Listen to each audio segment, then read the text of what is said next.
So first of all, briefly, um, if you have any questions about the class, things you like, things you don't understand, you want to talk to me about how the class is going for you, please write to me. It helps a lot. Otherwise, I'm just talking to my camera in my house all the time. And it really helps to get feedback and find out how things are going. So that's the first comment. The second general comment is we'll start the class today, as most classes, where we'll be talking about questions from prior class. And I've assigned two groups to be involved in the class today. One group is involved in questions from the prior class, and that's Jamie and Micah today. And let me just say a little bit about that. There's no particular expectation. I just find it useful if we switch around in the class so that different people are assigned to bring questions or thoughts or comments from the prior class. That does a couple of things. One is it brings up interesting questions that people might not have brought up. And secondly, it's just a way to get different people involved in the class, which I find very helpful. Um, Over the course of the class, people often have a lot of interesting things to say, but unless they're actually encouraged to say it, sometimes it doesn't come out. So I think it really helps the class a lot. But there's not any particular expectation. You can ask just a quick question if you have this assignment, or just a brief comment. You don't have to give a long speech. My only expectation is that you will be prepared and you'll sort of have given some thought to things. Similarly, there's two people assigned today for what I call extra preparation for class, and that's just asking a couple people to make sure they spend some time thinking about the class material that's supposed to be talked about. You'll see that we're a little erratic with our scheduling, but the material that's supposed to be talked about that day, and just give a little extra thought, do a little extra reading.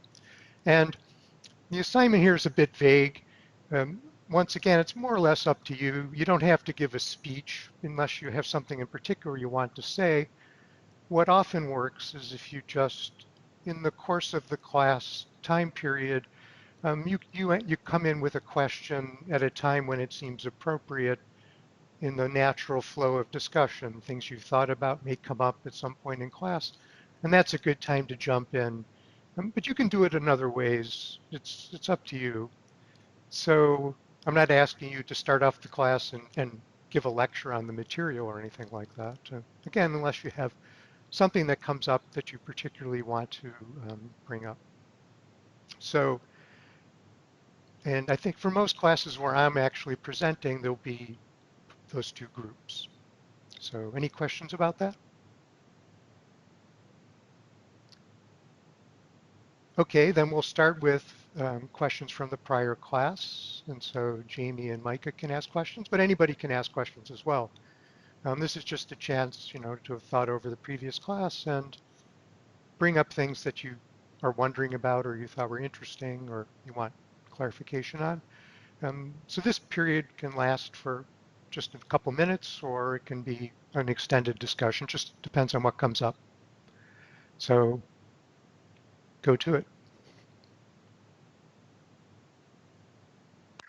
Okay, something I noticed when we were talking about the identification of puzzles, something that kind of stuck out to me was that it seems like a lot of puzzles are really based, or finding puzzles is based on finding unexpected patterns or things that don't fit previously established patterns.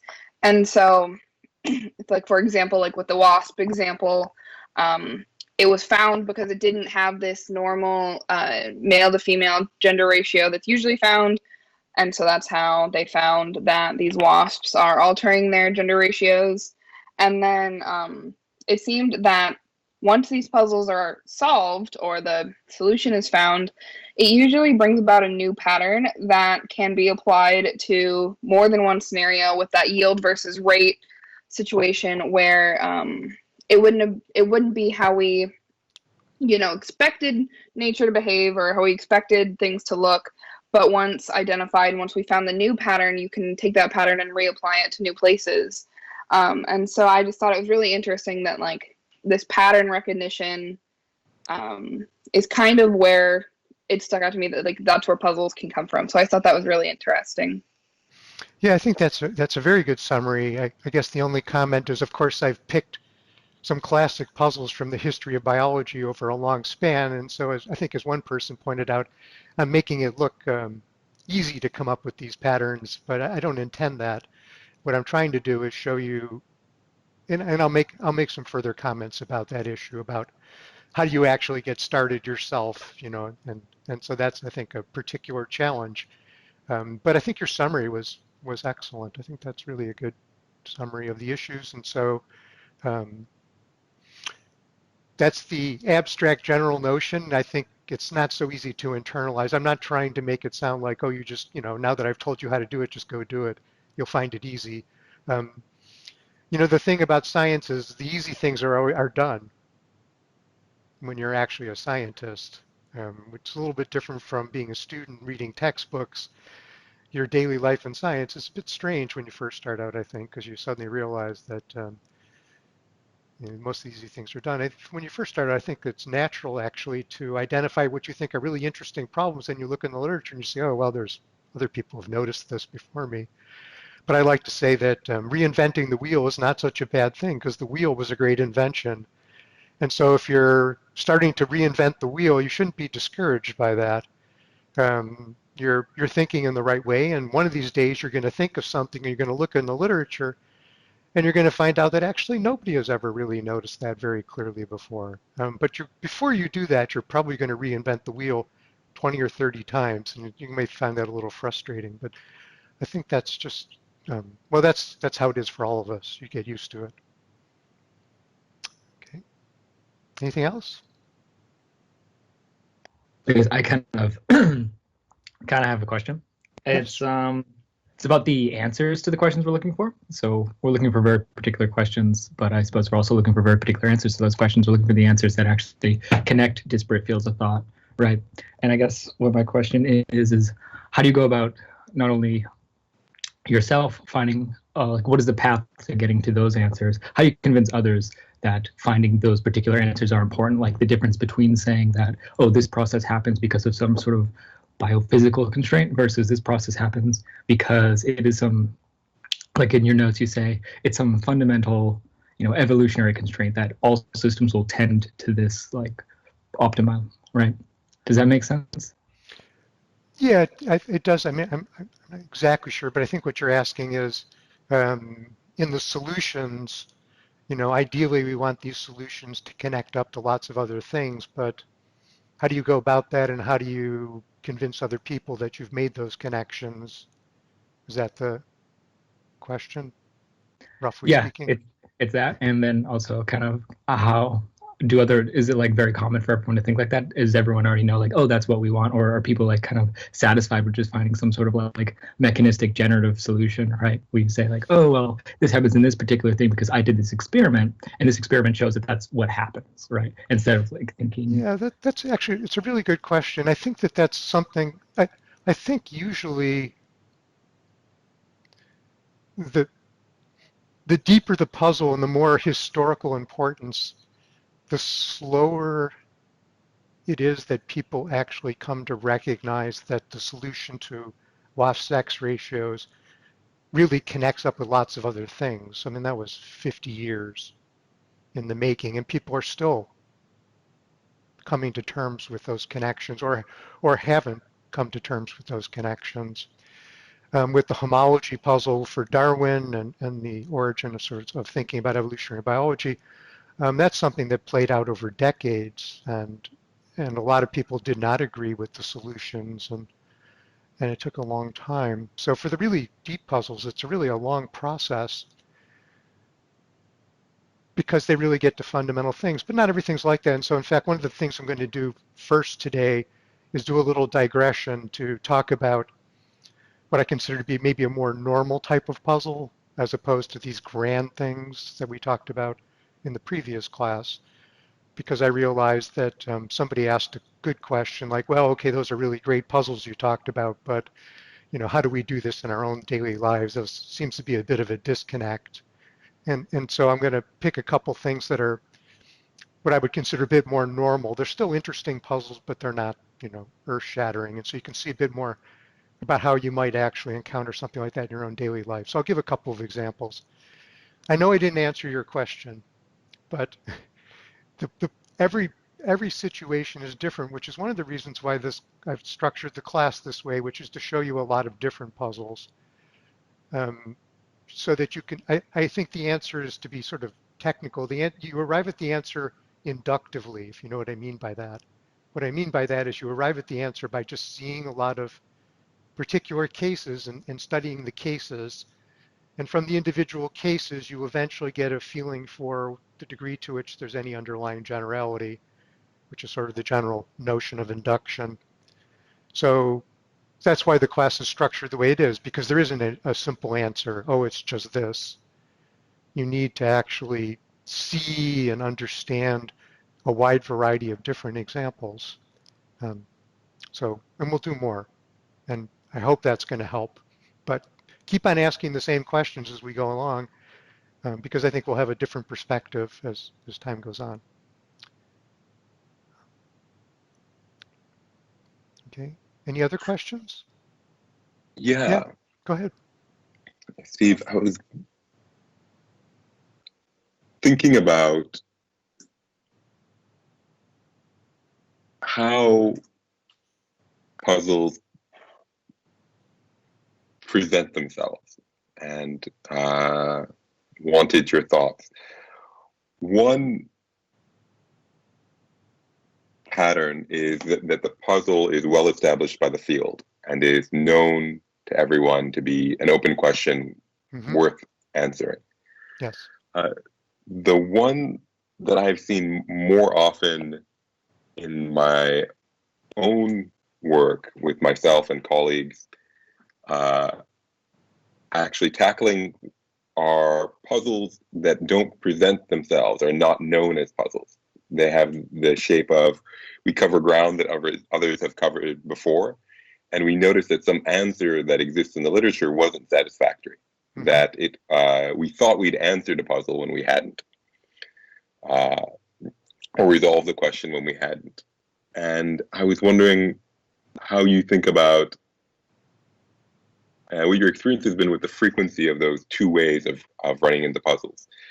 Because I was thinking that I've seen a lot of the puzzle which is not recognized as a puzzle, stumbling on that while covering terrain that you think is been well trodden, as opposed to the one that is really clearly recognized. And it might be that the ones that are clearly, it might just be a matter of difficulty, right? Why you expect one more than the other, which is if we all know something's an open question, lots of smart people are working on that open question. If it was easy, it would have been figured out by now. Whereas the other one maybe is more tractable, right? And it hasn't been solved because people just haven't identified it as a puzzle. And so it's more likely to be the kind of a sort of puzzle amenable to solution. So it might be that what's going on is a kind of tractability of questions that are identified by a community. They tend to be less tractable. Otherwise, they would have already been resolved. So, but I was wondering how you think about puzzles that present themselves as known, whereas discovered to be puzzles in your experience. Well, first of all, it's a good question. HIV example was the classic. We all agree this is the puzzle. The homology example was similar. At the time, people recognized that this was a central issue. On the other hand, when Hamilton started working on bias-sex ratios, nobody else was thinking about that, really. And so that was more of the kind of puzzle that you mentioned, which is that some individual comes up against something that no one else is paying attention to. And I think that's more likely the kind of experience that each of us will have as individuals in our own sciences. Occasionally we'll run into things that we'll just say, well, this is a puzzle, and actually it doesn't seem like anybody else is really worried about this, but I think they should be. And that leads to research projects and publications, and it's kind of a lot of what we do.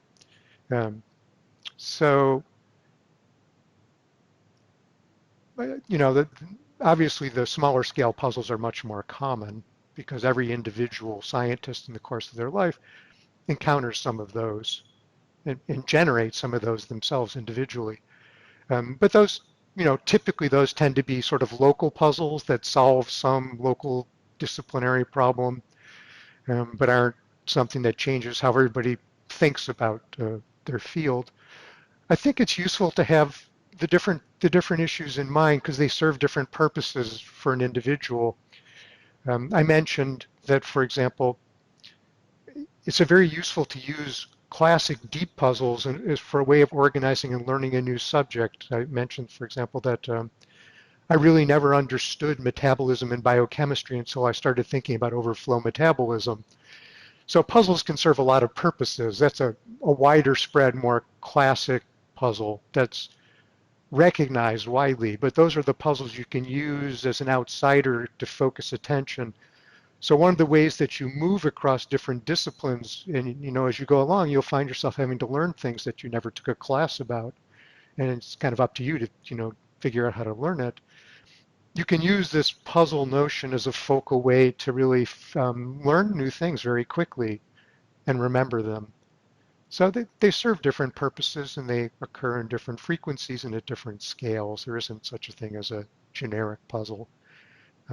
But I think it's a good history of science question and probably even a good, because I'm fascinated by this notion of puzzles, it would be a good, I think a good history of science project really to look in a field and see those sorts of things and try to understand them a little better. So I didn't really answer your question, but I think the answer is that there is it's just sort of things occur on different scales and each scale has its own characteristics and its own value to you as an individual scientist. And it's good to be able to see all of the different scales. But again, I think this will make more sense when we talk about, when we have a whole bunch of different puzzles and you can see how different they are and yet how there's certain shared characteristics, it's easier to understand these things. So that's kind of, again, why the course is set up the way it is, which is to look at a lot of different things and for you to try to then be able to see this. More questions? I guess I have one. I wasn't someone that had to have a question for this class, but my question is, a lot of what you brought up last class were kind of like why questions. Are those what most puzzles are rather than like how? No, that's, I'm a why kind of a guy. I believe in connecting mechanism. I believe in connecting how and why is really where it's at. And I think that most of modern biology is really more about how, in spite of the fact that people say they're interested in why, that's usually an add-on for most people. Um, Partly because the why questions are, sometimes it's hard to know whether you've answered them or not. It's sort of hard to have a career. I've survived, but for most people, it's just kind of hard to have a real, to be a biologist, to have a career if you're always after the why questions, because it's hard to say if you've ever done anything. People often have a hard time evaluating whether you're right or wrong, you know. So people agree that, they're interesting. So I'll talk a lot about why questions. I guess, you have to just take into account that I'm going to talk about puzzles that have been interesting to me because that's just what I see. But no, certainly, I think the how questions have been very powerful and often generated, um, dependent very much on puzzles being just as important in that structure. Um, so, there'll be several classes where students will try to bring puzzles to class or do presentations. And if people are more inclined towards how type of questions, I think that'd be great to kind of complement and give an alternative to my sort of own personal narrow focus. I mean, everybody's ultimately narrow in some ways. So good question. Do you mind if I follow a finger on that question? I was wondering how you think of why and how questions, in the sense that what those ideas are is a very kind of philosopher's question. But I ask because there's kind of a literature in philosophy trying to distinguish them to perhaps little success over some decades, where the why questions are associated with explanations, and then we have to give an account of explanation. And then there's not typically one account. It's, some contemporary things think something to do with causation. So maybe answering a why question is identifying some kind of causal structure appropriately construed. But yeah, I'd love to hear just your thinking on how you distinguish why and how questions. Yeah, that's a real. I'm trained in evolutionary biology, and that's the classic evolutionary biologist question that used to be more prevalent in evolutionary classes. I don't know how much it is now. When I used to teach animal behavior, I used to like to use the following example. Why do birds sing in the springtime? So it's as if it's a why question, but the words are misleading, because there's two standard answers to that question. One is that, well, male birds tend to sing in the springtime because their testosterone titers tend to go up in the spring, because day length changes, and that causes a change in their hormones. Hormone testosterone increases, and that triggers a variety of behavioral changes in the birds. And the male birds tend to sing associated with that, and it's triggered by testosterone. And that's a perfectly good answer to the question. And it's, of course, birds vary, but for the most part, that's, most people would say, yeah, that's kind of how physiology works, and that's an answer. And that's a how answer. That's a mechanistic answer, really. And then the second question is, why do birds sing in the springtime? And the question there is really, why do birds bother to sing in the spring? What's it about? It takes a lot of energy to sing, and they have to, sometimes they have structures that are associated with singing. Why would they, make all that noise? They make that noise. They present themselves to predators. It's dangerous. So why do they do it? And then you get to the obvious evolutionary question of reproductive success and mating. And that's the very standard. If you're interested in these questions, the greatest paper in the history of evolutionary biology was written by Nico Tinbergen, and it was called, I forgot the title of the paper, but it was a 1963 paper. And if you send me an email or send me a chat or something, it's really it's a classic. It's beautiful because there's actually other answers. Another one is phylogenetic, that organisms are the way they are because they share that trait with a common ancestor. And it might actually be disadvantageous for them reproductively, but it's something that they've inherited through phylogenetic or evolutionary history. That's another why question. And then the testosterone example is more of a immediate proximate mechanism, but Tinbergen also emphasizes the developmental aspect of traits, that organisms start life as a single cell, and they develop through interactions between genes and environment to make their body, or make themselves. And a lot of the answers to how and why are deeply associated with development. And so these are Tinbergen's 4 questions about understanding causality. And interestingly, the animal behaviorists were always leaders in these issues, because if you think about animal behavior, you're really up against these different kinds of questions all the time. And so they were really forced to face up to these questions and to face up to these different issues, and so they became the most sophisticated discipline in addressing these issues. And Tinbergen, again, is really, there's a pretty big literature, but that's where you start. Ernest Mayr also wrote quite a bit about proximate and ultimate cause, but he wrote a lot about everything. But he's usually not too far off. He's a little bit weird. So if you're going to read him and professionally, and you want to talk about it, we can talk about it. But he's a source also for these sorts of questions. Okay. Okay, those are great questions. I think that's a good start, and I think that's a good habit we'll get into, or we'll just do that for every class. Sometimes for me, this is often the most interesting part of the class, because I just never know what you're going to ask, and it's kind of fun to see how we can put things together and go off in little different directions.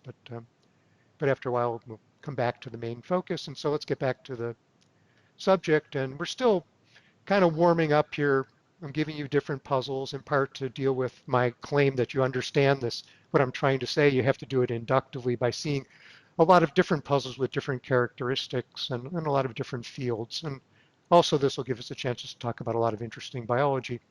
And I'm adding a couple, I'm digressing to start with this morning. And this is something you'll see I often do. We probably won't stick to the schedule that closely because things will come up. Somebody asked a very good question last time that I mentioned about, well, you know, you have these puzzles, Darwin and Hamilton, sex ratios. That's all very grand, but how do you connect this up to, you know, our daily lives? It's not so easy to see that. And so I thought I would give you a couple of puzzles that came up in my own interests in my own work, just to show you how in real time I was thinking about something and I came across some ideas and it kind of triggered in my own mind. So again, I'm focusing on myself, not because I'm the only person who's ever thought of an interesting puzzle, but because it's what I know and what I can explain to you and give you some sense of. And I think these are good puzzles anyway. So um, the first one I'm going to do, and this is to address this issue of how you might in your own life come up with something, is to show you sort of a more daily example. And this issue is infective dose in pathogens, which is quite relevant now that we're all home because of the pandemic. And the observations are very well known that the different pathogens require a different infective dose to start an infection. An infective dose is the number of, say, the number of bacterial cells that you have to be exposed to before you get diarrhea or something like that. So for example, there's a strain of E. coli that causes diarrhea and actually much worse symptoms. And it takes about 10 bacterial cells to start an infection, which is really small to get an infection going. That's the infective dose. About how many bacterial cells does it take? So 1 cell, 2 cells, usually you won't get infected, but 10 you might, good chance, and more than 10 you probably will. Now there's other bacteria which, you know, have very different properties, like a Staphylococcus aureus, a staph infection. It takes about 1 million bacterial cells that you have to be exposed to. If you get a dosage of maybe 1,000 cells, you probably won't get an infection. Your body won't pick up an infection.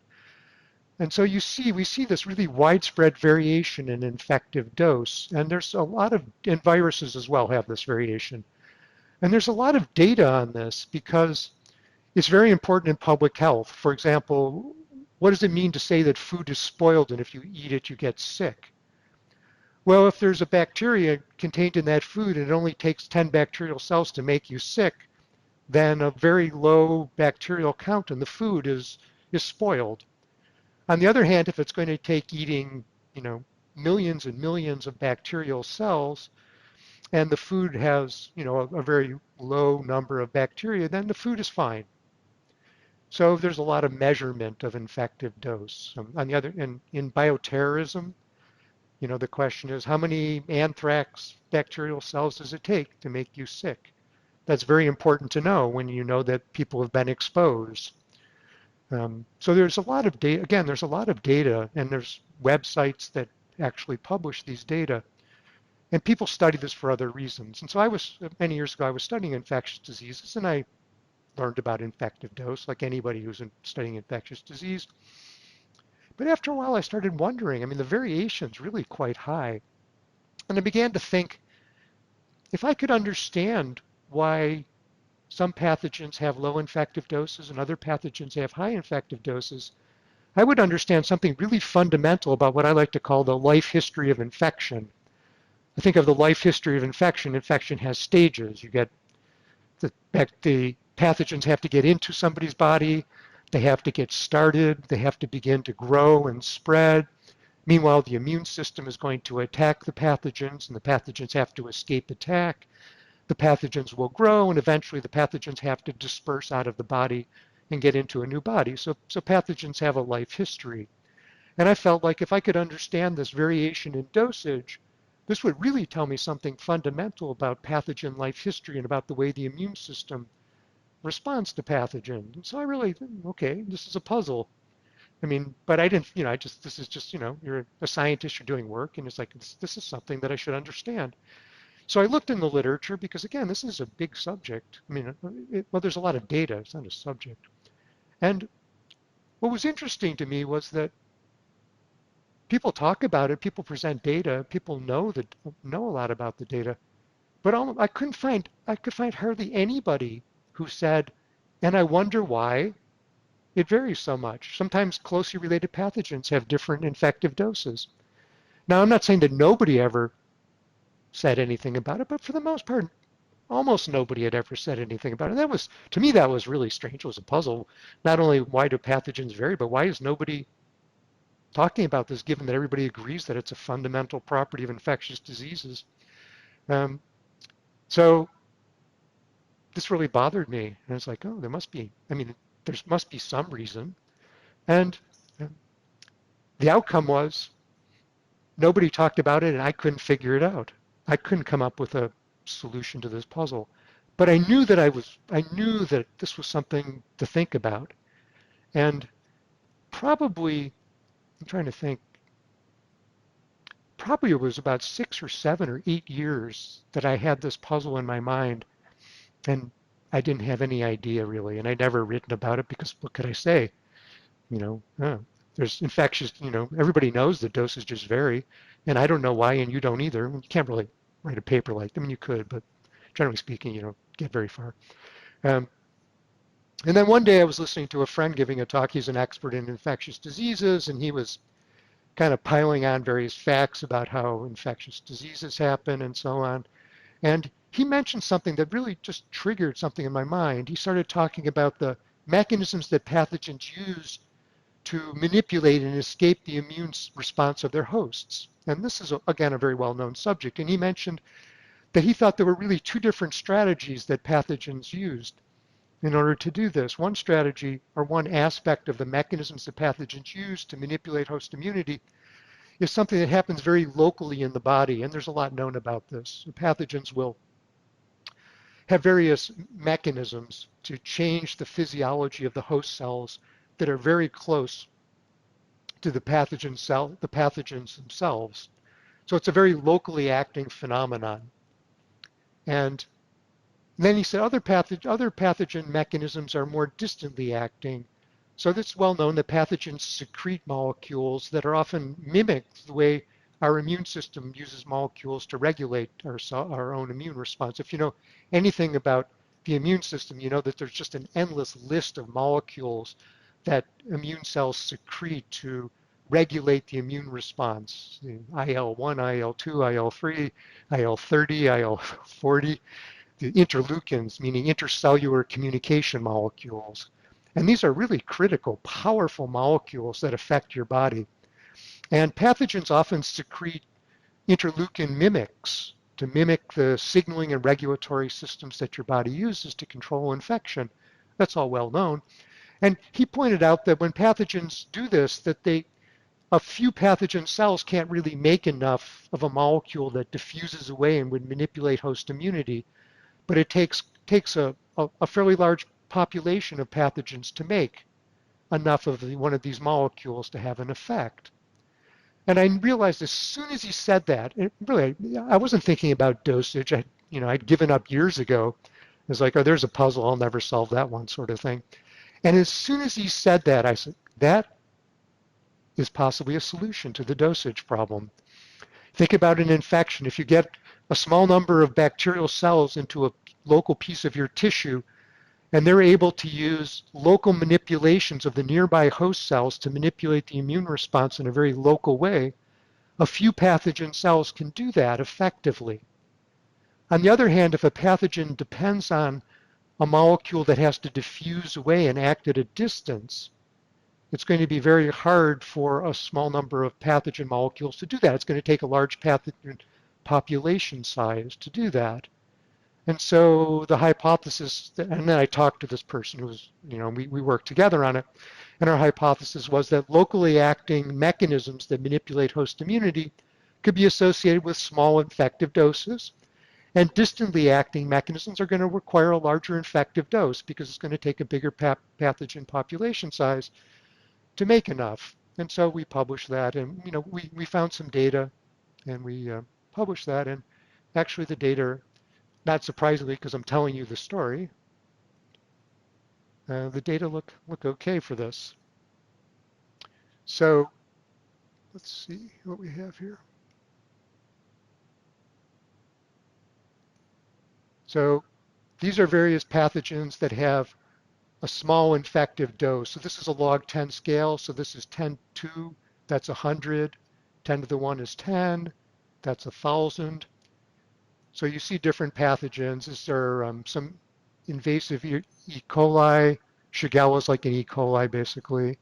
Um, and these have pretty low infective doses. These are your Staph aureus, Streptococcus, cholera. These have much larger infective doses. And when we looked at the mechanisms that were known for invasion, what we found is that these are associated with distantly acting, what are called virulence factors, things that pathogens do in order to manipulate host immunity. And these were all associated primarily with locally acting factors. And so you see there's a pretty good match to the hypothesis. And let's see, that's enough of that.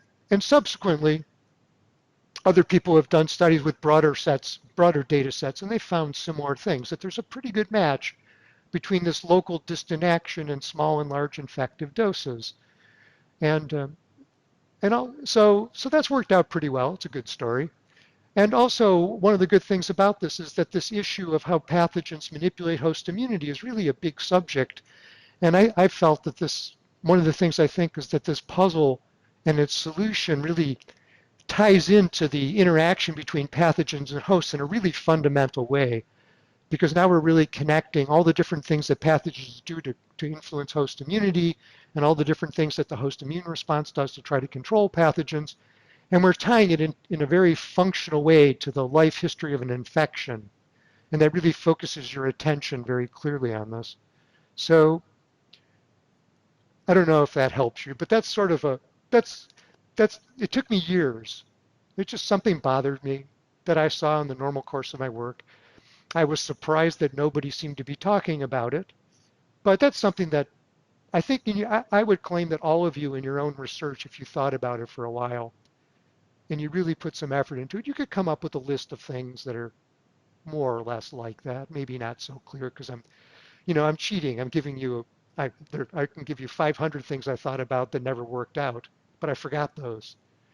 Um, So I'm giving you the one that one or two that I remembered, over the course of many years.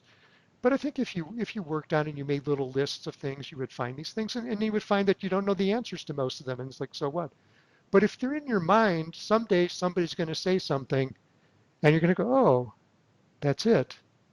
And so I can tell you that that's happened to me many times in my career, that something's really bothered me, and it wasn't until 10 years later that I was reading an article or listening to a talk, and I was like, oh, there it is. I'd given up on that one years ago. Um, but you have to practice a little bit and get prepared. So again, that's really sort of the essence of the course, is to be able to get better at that kind of thing.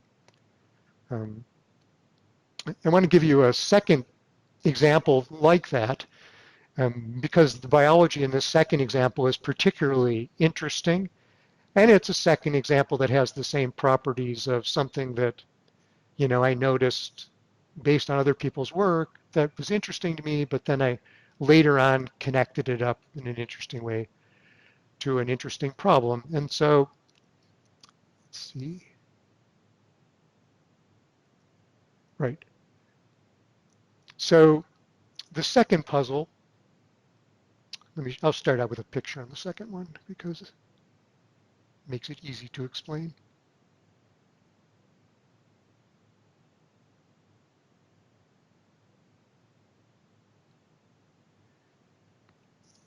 So in this second puzzle, there's a phenomenon that's known as genomic imprinting. But let's just start with the observations.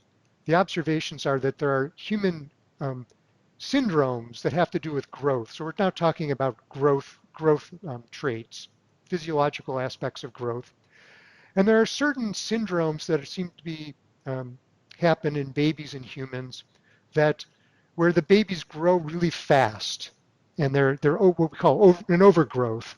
And there's this Beckman-Wiedemann syndrome, and these babies grow really fast. Their tissues grow fast. They get a lot of cancers because their tissues are growing in an uncontrolled way. They feed excessively. They have this large tongue. They're really sort of voracious feeders. And this is a pretty severe syndrome. And it's characterized, so it's got a name, it's a known set of characteristics. And over time, people came to us, well, let me just finish. And then there's this sort of a picture of a normal sized baby. And then there's another set of characteristics, which is a bit less clear, but they seem to be fairly well defined into what's called the Silver-Russell syndrome. And these are babies that don't grow very fast. They're just not growing as fast as they should be. They don't feed as much as they should. And they often have significant problems as well. So you see that there's a spectrum from overgrowth to what we call normal to undergrowth. And over time, people began to see that there was an association between these syndromes and various genes. And for example, this IGF-2 is a very powerful growth factor that stimulates growth. And what's interesting about IGF-2 is that you have IGF-2 and you have one copy of this gene from your mother and one copy from your father. And you do not express your mother's copy. You have a phenomenon known as genomic imprinting, where your mother's copy gets kind of coated over with some methylation and doesn't get expressed, and you express your father's gene and not your mother's. So this is what's called parent of origin effect. And then there's other genes that have parent of origin effect, which affect growth. This H19 gene is the opposite. It's expressed by mothers and not by, you express your mother's gene and not your father's gene. And so the red genes are maternally expressed and the blue genes are paternally expressed. And this Beckman-Wiedemann syndrome happens when, for example, if an individual expresses both copies of IGF-2, then they're getting overexpression of IGF-2, and that causes overgrowth. So the maternal gene is expressed, or these red genes, which are normally maternally expressed, they tend to reduce growth rate. So the paternally expressed genes are increasing growth rate, and the maternally expressed genes are reducing growth rate. When these genes that reduce growth rate get knocked out, then the individual will often overgrow. So that's the phenomenon. And one of the really strange things, I'm going to reappear for 1 second, then we're going to show you another slide. I'm back. One of the really weird things about this to me is that, so that's a pattern, okay? It's a puzzle. But one of the really weird things about it, I think, is that this is growth rate. So this is really one of the most important traits of a mammal, a human, is growth rate. And look at how it's regulated. It's regulated by what I like to call, an opposition of the forces. You've got paternally expressed genes pushing for faster growth, and maternally expressed genes pushing hard for slower growth. And the growth rate is a balance between two strongly opposing forces. Now, if you were going to build a control system over one of the most important traits of something that you cared a lot about, you would never build it that way. That's like building a temperature control system in your house and saying, well, I can get a nice temperature control. I'm going to blast really cold air from this particular vent, and I'm going to blast a lot of really warm air from this vent. And it's going to mix up and the temperature is going to be perfect. But you would never do that, because if you get a little bit of a perturbation, you're going to freeze or you're going to boil, right? And yet here's this most fundamental trait, is this balance of opposing forces. This is really bizarre. And there's a whole theory for why this is so, and I'll say it very fast. It may be too fast, because the theory itself isn't really central to what we're talking about. I just want to show you this. And the theory is basically that in mammals, like for example mice, it's common that mothers will mate with many males to make a brood. So the babies in a single brood often have different fathers. And With regard to the transmission of the paternal genes in the sperm, then a particular male is going to be the father of some of the babies in a brood, but not others. So if a paternally expressed gene caused the baby to grab more resources from the mother at the expense of the other babies, that would be advantageous for the patriline, that is to say, for the genes that are transmitted from the father. On the other hand, the mother gains by balancing her contribution because she's the mother of all of those babies. And so she will tend to favor a more balanced growth rate. But given that the paternal genes are pushing for faster growth, that puts an evolutionary pressure on the maternal genes to compensate with slower growth. And so you get this opposition of forces arising from a mother-father conflict over growth rate. And that seems to be consistent, but the pattern is true whether or not you buy the explanation. So there's the puzzle. It's always important to separate. Remember I told you how important it is to separate puzzles and solutions. If you don't like that solution, that's fine, but the puzzle remains. You don't throw out the puzzle because you don't like the solution. That's why it's so important when you present that you separate them, because most people don't like your solutions, but the puzzle stands. And actually it's a contribution to clarify the puzzle. So I knew about this for many years, and I thought it was interesting, but in biology, lots of weird things happen. There's a few genes that do these things, and I thought, well, it was interesting, but I didn't think it was a huge phenomenon, and so I kind of knew about it. But then I got interested in this problem of opposing forces and genomic imprinting for a particular reason, which I'm not going to tell you about. But I was working on a research project that kind of brought me up against these things. And while I was reading the literature, I found a new study on growth phenomena. And this study I think is just incredible. These are Steve, mice. Do you have a question?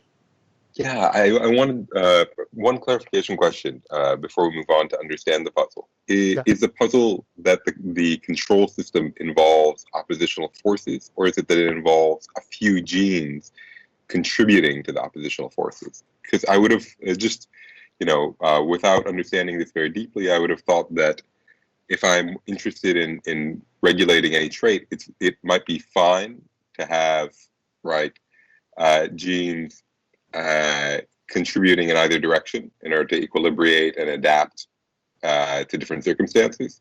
But what was dubious was that there were so few. So if I imagine the same temperature system that you described, but there are 100 sources of warm air and 100 sources of cold air, then I'm no longer worried about catastrophic system failure. It would seem like that might be, and they all make a kind of marginal contribution, that might be a fine way to get the right temperature. But it was that there's one source of... That's right. What we're talking about is that individual effects are strong and opposing. If you've got a lot of things on each side and each of them are of small effect, then perturbing any one of them would have little effect, and that might work quite well. So you're correct. It's the opposition of strong opposing forces that are easily perturbed, which is associated with a small number of factors, because any single mutation then leads to disease, which is what we see in the baby overgrowth phenomenon. So yes, Great. you asked that. That's very helpful. Yeah, you stated that. I had a quite question that was sort of along Yeah. similar lines to the question of the fly fertility that we talked about last time. Uh-huh. For this example, the same sort of syndromes that we see in mice also appear in humans, but in humans, fertilization is occurred from the same father for each given pregnancy, since they don't have broods like mice. So what would be the evolutionary force that would drive such a syndrome to emerge in humans as well? Yeah, that's an excellent question. I mean, the issue is really, to the degree that you buy into the conflict theory, the issue is a conflict between a father and a mother over allocation to a baby. A mother in a human doesn't want to, has a lifetime of reproduction, and so over contributing to any single baby often will put her at risk for mortality, or will reduce her ability to contribute to her other children if she already has them, because the parental care period is so long. So if there's a baby that's taking a huge amount of maternal resources, but the mother has a 2-year-old and a 4-year-old and a 6-year-old baby, um, then that's going to take away from the contribution in the same way that happens in mice. So would you not expect to see similar syndromes in species that strictly mate for life? Like I know there's some bird species with similar Yeah. mating patterns like that. Do they not have similar issues? Yeah, except you have to be careful in birds between the distinction between um, pair bonding and paternity. Many birds that are pair bonded, the females will produce babies from other males. Okay. That's a well-known phenomenon. The quantities for different species are documented pretty clearly. Um, you know, in the days when genetics first became widely available, people started surveying human populations, and one of the things they discovered was that in monogamous communities, about in Michigan was the first place where they started doing this. Between 3 and 5% of um, children actually had fathers that weren't the husband, for example. So even in humans, you see this in so-called strictly monogamous situations, Mhm. Great, thank you. right? Um, I'll finish this slide and then we'll take a break. So these are the same genes we were talking about basically. Here's IGF-2. And so these are mice. And what these people with this particular experiment did is it knocked out genes that were paternally expressed. Now, according to the idea of opposition of forces, paternally expressed genes are pushing for faster growth. So if you knock out a paternally expressed gene, then the growth rate should be reduced. Now, this is looking at the mother's placenta. Well, the placenta is sort of a combination of the fetus and the mother, and the fetal size. If you knock out the paternally expressed genes, this is the percentage of normal size. So if you knock out IGF-2, the fetus is half of normal size. Now in biology, if we talk about something that causes a 2% reduction in size or growth rate, we think, oh, that's a significant effect. This is 50%. That's just a spectacularly huge phenomenon. The placenta is 60% of normal size. It's reduced by almost half. You can see the tremendous reductions for these different genes that are paternally expressed in the size of the fetus and the size of the placenta. These are really just almost shocking to me that you get single gene effects on these traits that are so huge. These are maternally expressed genes, so normally they would be slowing growth. You knock them out, then you might get overgrowth. The fetus for knocking out H19 is 30% larger, and the placenta is 40% larger. So 140% of wild type means 40% larger. And look at the size of those effects. When I saw that, I was just like, wow, this is so powerful. And so here's the conclusion I took away from that, which is that when you think about the opposition of forces, you're really in a situation that will often lead to pathologies. So when we have a puzzle about disease, we need to pay attention to situations where we've got something regulated by opposing forces. And so I'll tie that in then very briefly after the break to a puzzle that I ended up working on where by knowing and thinking about this phenomenon of, so here the puzzle is, why do you regulate by opposing forces when it so easily leads to pathology? And so then I knew about that and it was in the back of my mind and something else came up and then I was able to tie them together in a way that I think is something that could happen in anybody's sort of daily life as a scientist. And I'll tell you that story. We'll take a break that will last 10 minutes. So about 5 after 11, we'll start. So sign in. Well, don't leave the meeting, but you can turn off your camera. But be back by 3 or 4 after 11. And I'll start at 5 after. Okay. So see you in a few minutes.